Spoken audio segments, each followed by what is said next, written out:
You're listening to Leadership Podcast, a series of short, insightful discussions with experts in the field of volunteer leadership. Brought to you by the AREA Center for Leadership Development. Your interviewer is Elaine LaChapelle.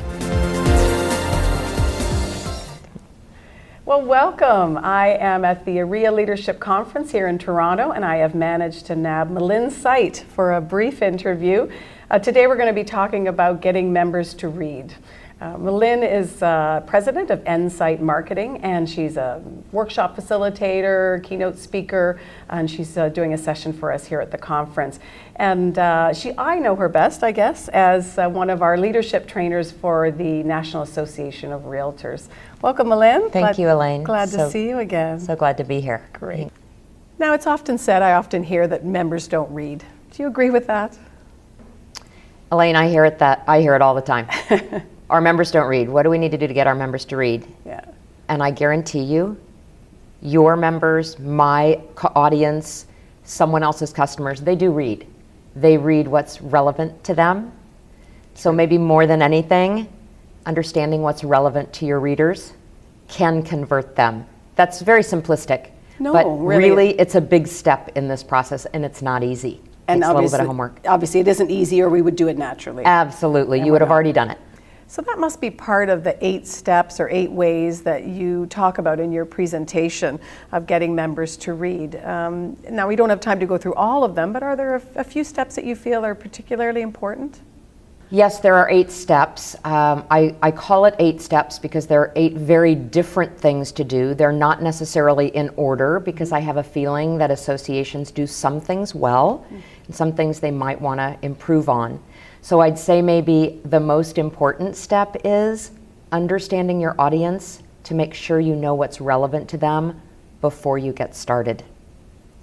Okay, and I assume there's some ways you can do that. Can you share a little bit about how would you better understand your audience?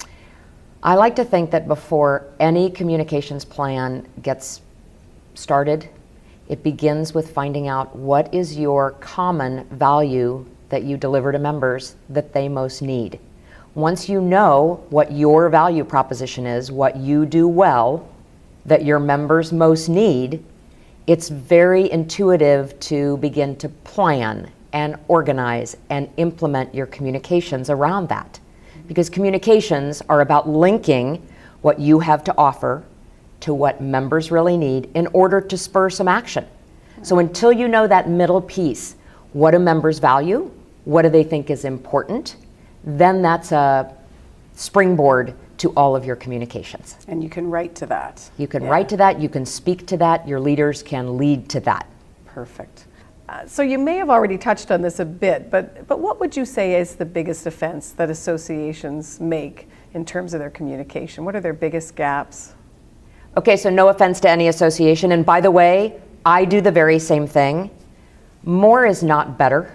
Oh. And I think most associations think that the more information they can give, the better, when in reality, the more relevant communications, the more optimized communications, which means when you present topics to your members, are you giving them an appropriate headline with the incentive to read more?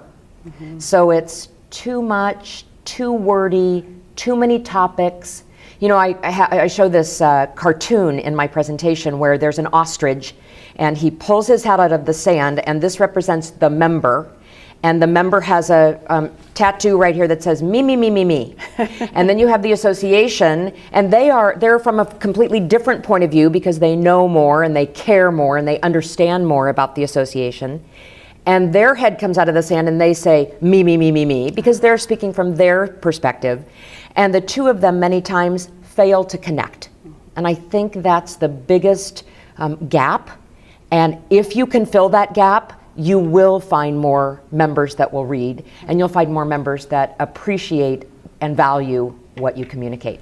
Yeah, and things would fall in line probably quickly after that. Yes. Yeah. And as a final question, I just wanted to ask you how you can relate this to leaders. How can what you're talking about relate to the leaders who are trying to communicate within their associations?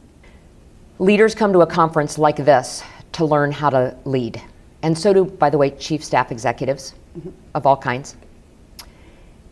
Getting a leadership team to rally around a unified message, a unified promise, a unified value proposition helps leaders with a talk track, so they're not speaking from their point of view or the board's point of view. Mm-hmm. They're speaking in members' language, and they're really speaking specifically about what the association can do for the members. So setting good expectations based on a unified message.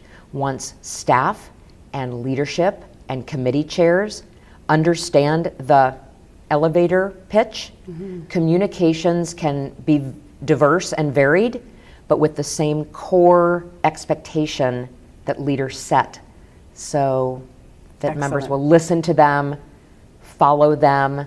That's the key point of leadership, is setting a vision, planning and communicating a better future, so that members will join and stay loyal and follow them. And based on what you said, also based on the values of the members, so that messaging targets, as well as their, the mission and vision. And so true. Yeah. The purpose of an association is to help members further their business. Right. The definition of a value proposition is the member's rationale for choosing this association or educational institution or news source or another one or none at all. Mm-hmm. So establishing that value proposition really begins with the member into the organization, so that then leadership and staff can communicate in an optimal way back out to their membership. Wonderful. Oh, well, thank you so much, Melynn. I'm glad we were able to take some time and have a chat about that. Thank you, Elaine. Great. I've been speaking with Melynn Sight. She is president of nSight Marketing. And if you'd like to find out anything more about what we've talked about or about Melynn, you can go to her website at nsightmarketing.com. Thanks for joining us. You've been listening to Leadership Podcast.